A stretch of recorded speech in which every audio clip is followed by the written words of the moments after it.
The air in my parents' house always had a specific scent, a sterile fusion of lemon polish and something vaguely floral, like air freshener trying too hard to smell like a meadow. It was the smell of control, of surfaces wiped clean of any evidence of life. I felt it the moment I stepped over the threshold, the cool, conditioned air raising goosebumps on my arms despite the humid summer evening outside. The front door clicked shut behind me with a heavy, final sound, sealing me in. My mother, Eleanor, was standing in the archway to the living room, her posture as perfect and unyielding as the stiff, cream-colored sofa behind her.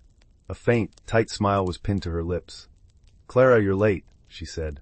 Her voice was smooth, with no sharp edges, but it carried the weight of a quiet reprimand. "Traffic was bad, Mom," I replied, my voice already sounding defensive. I slipped off my sandals, the cool, polished hardwood a shock against the soles of my feet. The house was always kept a few degrees too cold. A constant, low-level hum from the air vents the only sound in the unnerving silence that my father, David, appeared from the kitchen, wiping his hands on a dish towel. He had a warmer smile, but his eyes darted nervously between my mother and me, the familiar look of a man bracing for a storm he knew he couldn't stop. "Honey, it's good to see you. Your brother's on his way." "Great," I said, forcing a brightness I didn't feel. The weekly Sunday dinner was less a tradition and more an obligation, a performance where we all played our designated roles. My mother was the flawless matriarch, my father the gentle peacekeeper, my brother Mark the pragmatic son, and I was the sentimental one, the outlier, the keeper of clutter, that's what she called it. Clutter. My old books, my high school art projects, the chipped mug I'd made in a pottery class. To me, they were memories, tangible pieces of my life. To her, they were dust collectors, imperfections in her curated world. Dinner was a quiet affair, the clinking of silverware against porcelain plates echoing in the dining room. The room was immaculate. A single, perfect orchid sat in the center of the table, its waxy petals seeming almost artificial under the cold, recessed lighting. We talked about Mark's promotion at the law firm and the HOA's new rules about recycling bins. It was all surface level, a careful dance around anything with real substance or emotion. I felt a familiar ache in my chest, a longing for the messy, loud dinners of my childhood, before my mother's obsession with order had scrubbed all the personality from the walls, and from us.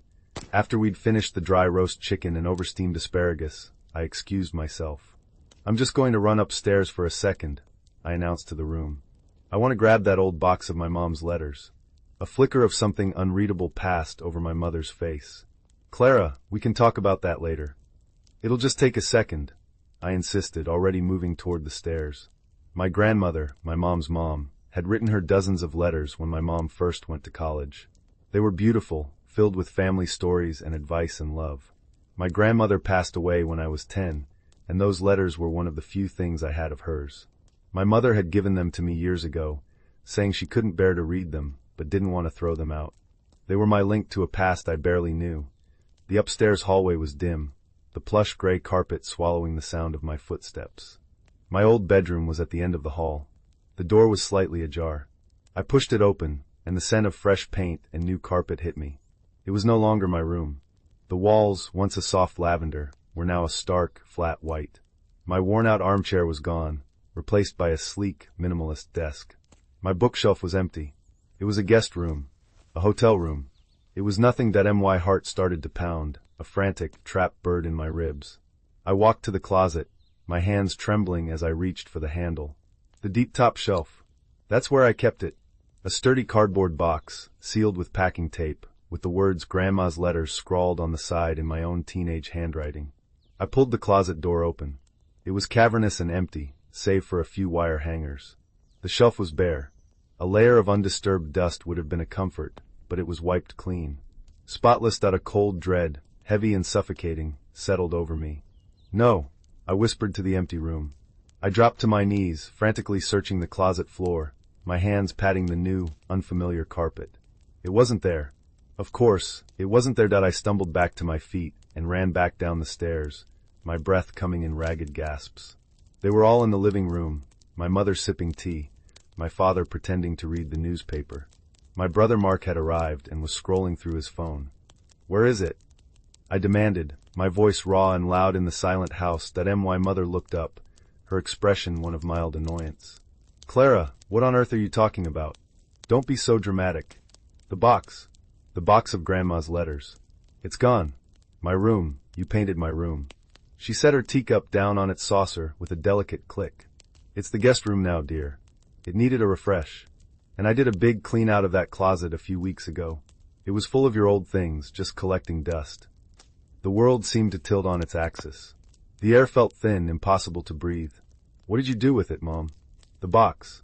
What did you do with the box? She waved a dismissive hand. Honestly, I don't remember specifics. It was all just clutter. Old papers and things. It's gone, Clara. I took it all to the recycling center. It's so much better now, so clean and organized. Gone. The word slammed into me, knocking the wind from my lungs. Gone. The thin, onion skin paper. My grandmother's elegant, looping cursive. The stories of her life, the smell of old paper and cedar that clung to them. The only real piece of her I had left. Thrown away. Recycled. Destroyed. Tears welled in my eyes, hot and stinging. You threw them away? My voice was a choked whisper. You threw away Grandma's letters? Without even asking me. It was just old paper, she said, her voice hardening. You're an adult. You have your own apartment. You can't expect us to store your childhood junk forever. It's unhealthy to hold on to the past like that. I looked at my father, a desperate, silent plea in my eyes. He folded his newspaper, his knuckles white. Eleanor, maybe you should have called her first. His voice was weak, stripped of any authority. Mark snorted from the armchair. Oh, come on, Clara. It's not that big a deal. They were just letters. You're overreacting. That was it. The final snap. The three of them, a united front of cold, unfeeling practicality. They didn't see me. They didn't understand the gaping hole that had just been torn open inside me. It wasn't about junk or clutter. It was about love. About history. About a connection they had severed with the casual indifference of taking out the trash. It was a big deal to me, I said, my voice shaking with a rage, so profound it felt like it could shatter glass. They were my memories, not yours to throw away. I turned to my mother, the tears now streaming down my face, hot trails of betrayal. You didn't just clean out a closet. You threw away a part of me. You threw away a part of her. I didn't wait for a response. I turned and walked back to the front door, my bare feet silent on the cold, unforgiving floor. I grabbed my sandals and my purse, my movements stiff and robotic. I could feel their eyes on my back, but no one said a word. No one tried to stop me. Yes, I pulled the heavy door open. The warm, humid night air rushed in, thick with the smell of jasmine and damp earth. It was the smell of the real world, messy and alive. I stepped out of that cold, sterile house and didn't look back. The door clicked shut behind me, and this time, the sound was one of release. I was sealed out, and I knew, with a certainty that chilled me to the bone, that I would never, ever be coming back. The next few weeks were a blur of hollowed-out grief. My apartment, usually my sanctuary, felt like a temporary shelter. It was filled with my things, my chosen clutter, the thrift store paintings and overflowing bookshelves that my mother despised. But now they felt incomplete, a collection with a gaping hole where its most precious piece should have been. I would wake up in the middle of the night, my hand reaching for a box that wasn't there, the phantom weight of it a palpable ache in my arm. I'd sit on my worn velvet couch, the city lights painting shifting patterns on the wall, and just cry. It was a grief deeper than I expected. It was a mourning for my grandmother all over again, but this time it was tangled with the sharp, bitter sting of betrayal by my own family. I didn't answer their calls. The voicemails piled up, my father's full of hesitant apologies, my mother's full of frustrated demands to stop this foolishness and be reasonable. I deleted them all without listening to the end. Work was the only distraction. I'm an architectural archivist, a job that involves spending my days surrounded by other people's pasts. I handle delicate blueprints, read through decades-old correspondence about building materials, and piece together the stories of structures. The irony was suffocating. I was a meticulous keeper of history for strangers, yet my own had been tossed into a recycling bin. The office was a quiet, focused space. The air smelled of old paper, coffee, and the faint, electric hum of the servers in the back room. My desk was in a corner, a small island of organized chaos. And 2 desks over, there was Liam. Liam was quiet. He'd been with the firm for about 6 months, a junior data analyst who mostly kept to himself. He was tall and lanky, with a head of unruly dark hair and eyes that always seemed to be observing, taking everything in from behind a pair of simple, black-framed glasses. We'd exchanged the usual office pleasantries, a good morning by the coffee machine, a nod in the hallway. I knew he was good at his job, and that he brought the same lunch every day, a turkey sandwich and an apple. That was the extent of my knowledge. About a month after the fight with my family, I was at my desk, staring at a faded blueprint from 1948, my mind a million miles away. I was thinking about my grandmother's hands, the way her skin was soft and crinkled like old paper. Tough day? I jumped, startled. Liam was standing by my desk, holding 2 mugs. He held one out to me. The steam rising from it carried a familiar, comforting scent. "Oh, thanks," I stammered, taking the mug. My fingers brushed against his, and I noticed a surprising warmth. "You didn't have to do that." "It's chamomile," he said, his voice soft. "My mom used to say it could solve about 75% of the world's problems." He gave a small, almost shy smile that I took a sip. The warm, floral liquid was soothing. "It's my favorite," I said, surprised. "How did you know?" He shrugged, his gaze dropping to the floor for a second. "Just a lucky guess, I suppose. You looked like you needed it." He nodded at my screen. "Anything interesting in the old City Hall plans?" We talked for a few minutes about the project, the conversation easy and blessedly normal. It was the first time in weeks I'd felt a moment of peace. As he walked back to his desk, I watched him, a strange feeling prickling at the back of my neck. A lucky guess. Maybe a week later, another strange thing happened. I was humming to myself while I worked, a half-forgotten lullaby my grandmother used to sing. It was a simple, obscure little tune. I hadn't thought of it in years. From across the room, I heard a soft, corresponding hum. I looked up. Liam was staring at his computer screen, but he was humming the exact same melody. The hair on my arms stood on end. Coincidence? It had to be. It was a simple tune, maybe it was more common than I thought. But the knot in my stomach tightened. The small, unsettling moments began to pile up. One afternoon, I was complaining to a coworker about a stubborn knot in my shoulder. A few minutes later, an email from Liam popped up in my inbox. The subject was, "For your shoulder." It was a link to a video demonstrating a specific stretch. It was the exact, peculiar stretch my grandmother, a physical therapist in her youth, had sworn by. She described it in one of her letters. My blood ran cold. I stared at his name on the screen. Liam Gallagher. It meant nothing to me. This was impossible. I was being paranoid, my grief making me see patterns that weren't there. I was connecting dots that had no business being connected. I had to be. The breaking point came on a rainy Tuesday. The office was quiet. The only sounds the rhythmic ticking of the rain against the large windows and the soft clicking of keyboards. I was feeling particularly low, the gray, washed-out day mirroring my mood. I'd been thinking about a specific story my grandmother had told in one of the letters, about a trip she took to a small coastal town in Maine and a tiny, windswept lighthouse where she'd felt completely at peace.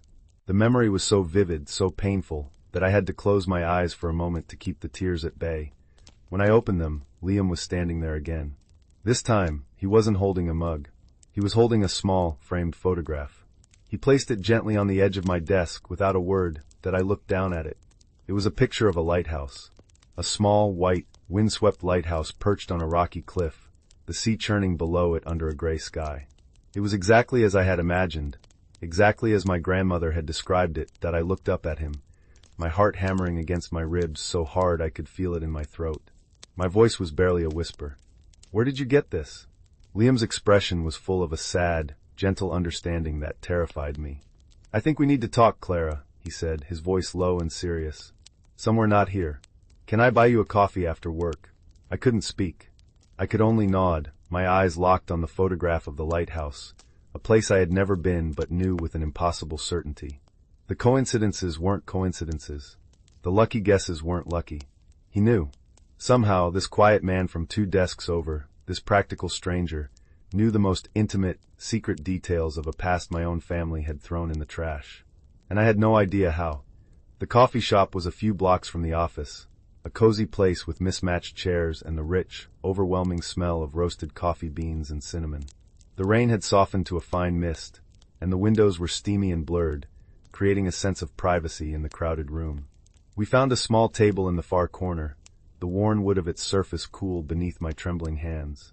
Liam set 2 steaming mugs between us, the dark, bitter aroma of black coffee doing little to calm the frantic thrumming in my veins. For a long moment, we just sat in silence.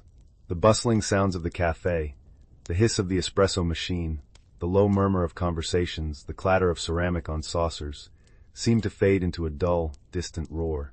All I could focus on was the man sitting across from me, his familiar stranger face etched with a nervous gravity that he was the one who finally broke the silence.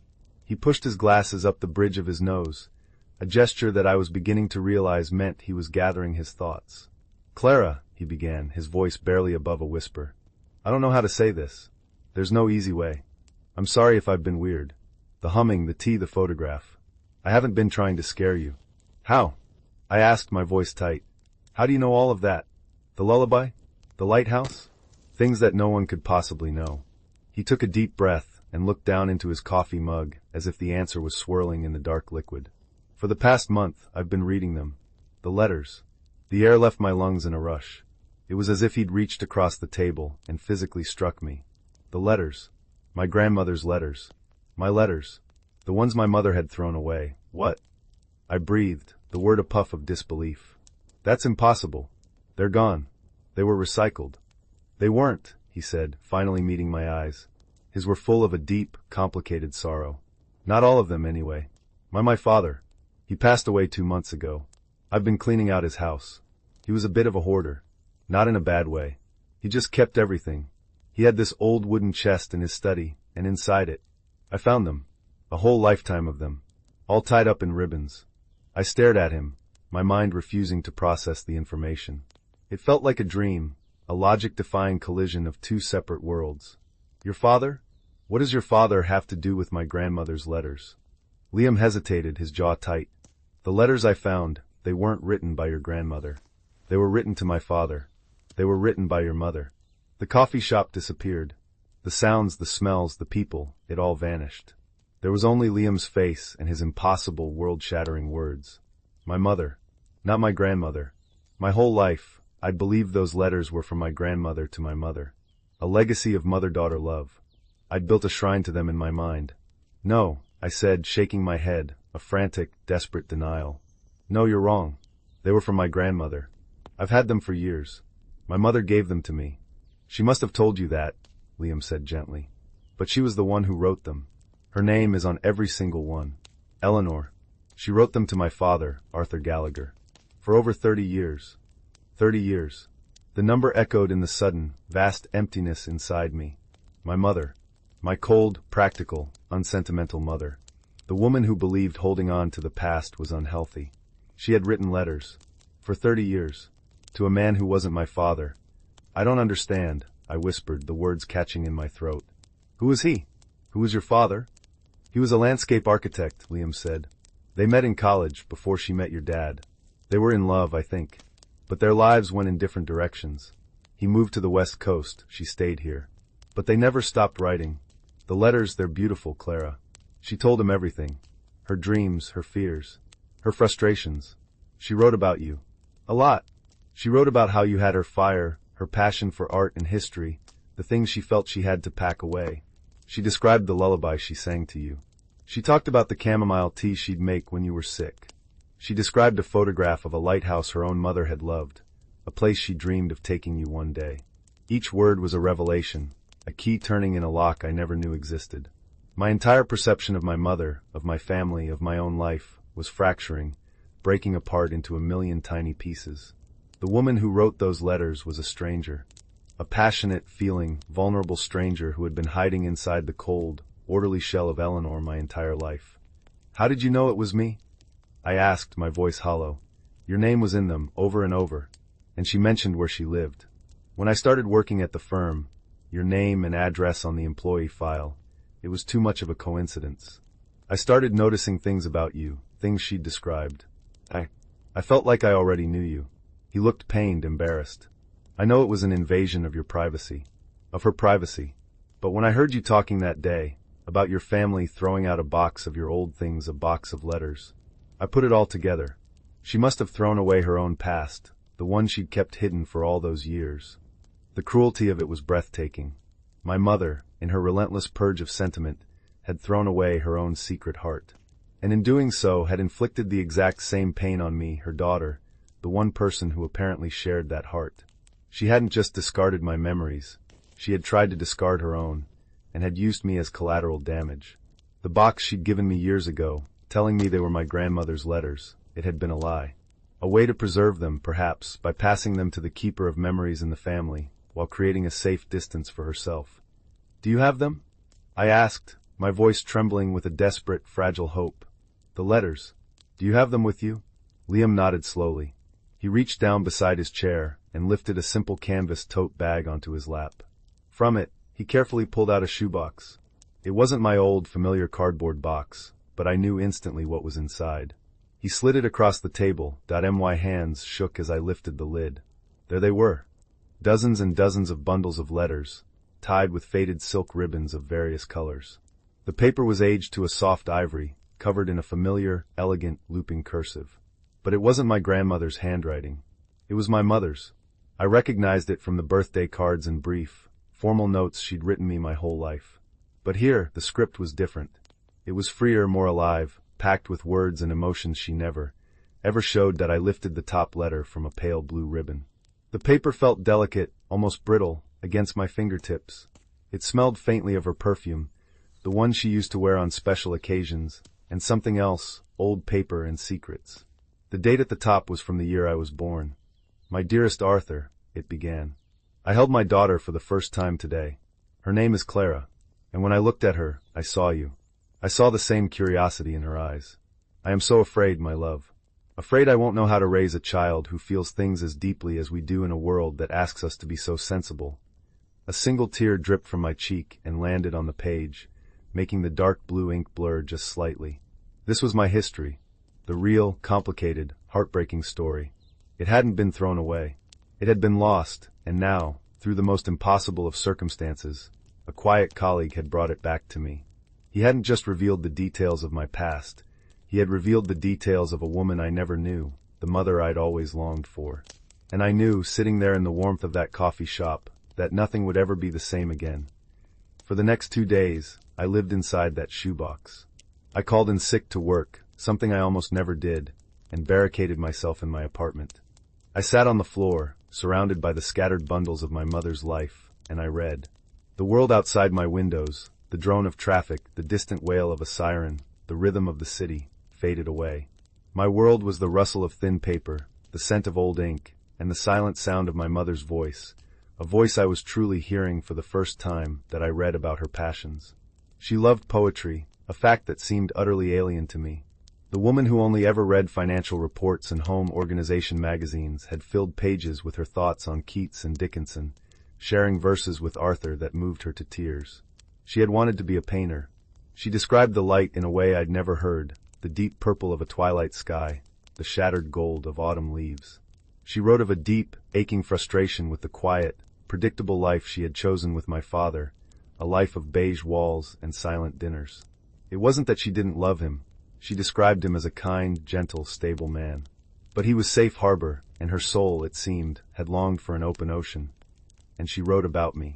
She saw me. She saw the little girl who cried when she saw a bird with a broken wing, the teenager who covered her walls in chaotic, colorful paintings. She didn't see it as mess or clutter or drama. In the privacy of these pages, she saw it as beauty. She called me her little storm, her keeper of the flame.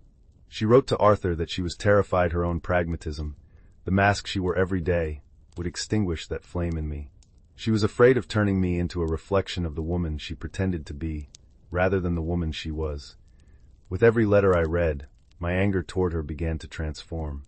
It softened, melted away, replaced by a profound and aching sadness. The betrayal I had felt was still there, but it was now a shared wound.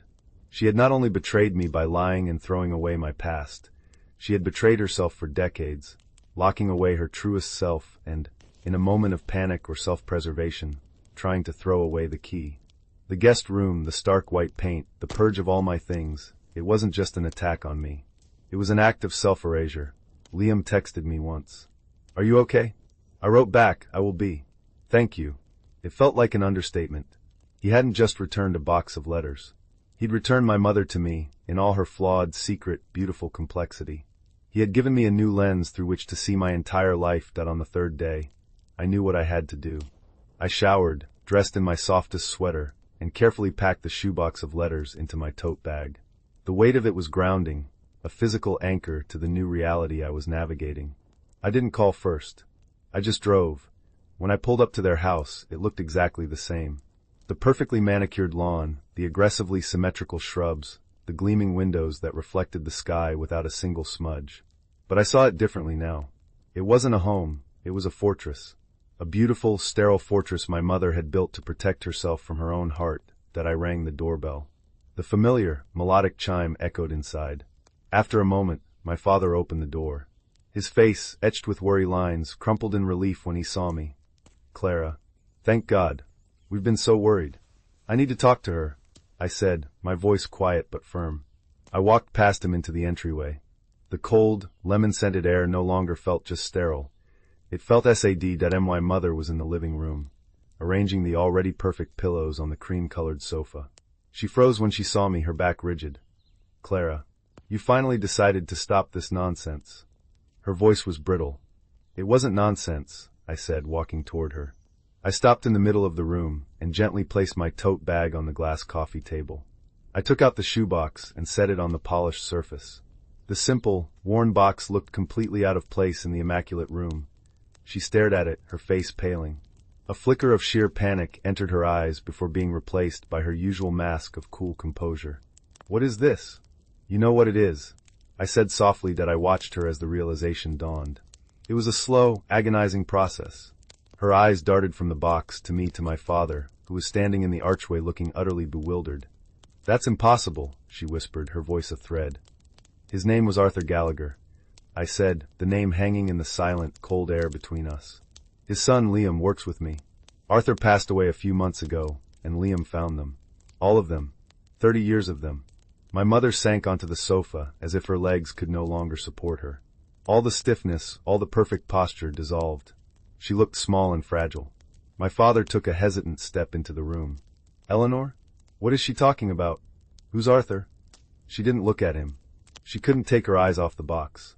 I reached inside and took out the first letter, the one she wrote the day I was born. I held it out to her. "You wrote that I had your fire," I said, my voice thick with emotion. "You were afraid you would put it out. For my whole life, you tried. You called it clutter, you called it drama, you called it being unhealthy. But you knew what it was. It was you. The part of you that you packed away and tried to forget." Tears were now silently streaming down her face, leaving clean tracks through her carefully applied makeup. She didn't try to wipe them away. "You threw away my memories," I continued, my voice gaining strength, not from anger, but from a deep, painful understanding. "But you were trying to throw away your own. You gave me this box years ago, pretending they were Grandma's letters, because you couldn't bear to destroy them then, but you couldn't bear to keep them either. So you gave your secret heart to me, the keeper of memories, to hold on to. And then you took it back. You threw me away, and you threw yourself away, all in one trip to the recycling center." My father looked at her, then at me, then at the box, the story clicking into place on his face with a look of slow, dawning horror and a grief that was 30 years in the making. "Eleanor?" he whispered, his voice broken. She finally looked at him, her eyes filled with a universe of secrets and regrets. "I'm sorry, David," she sobbed, the sound raw and ugly and utterly human. It was the most real sound I had ever heard her make, that I didn't stay to watch the fallout. This wasn't about destroying them. It was about reclaiming the truth. I looked at my mother, the stranger who had written these letters, the woman who had spent a lifetime hiding in plain sight. "They're yours," I said, gesturing to the box. "They were always yours. But the story is mine too now." I turned and walked out of the house. This time, my father didn't try to stop me. As I closed the front door behind me, I didn't feel the anger or the hurt I had felt before. I felt a strange, quiet sense of peace. The sterile air from the house followed me out for a moment before it was replaced by the warm, sun-drenched air of the afternoon, thick with the smell of cut grass and blooming roses. Sweet home. It had never been that. It had been a house of secrets, of quiet desperation. But now the truth was out. The past hadn't been thrown away. It had just been waiting, in a dusty box in a stranger's study, to finally be read. And in finding it, I hadn't just found my mother. I had finally found the missing pieces of myself.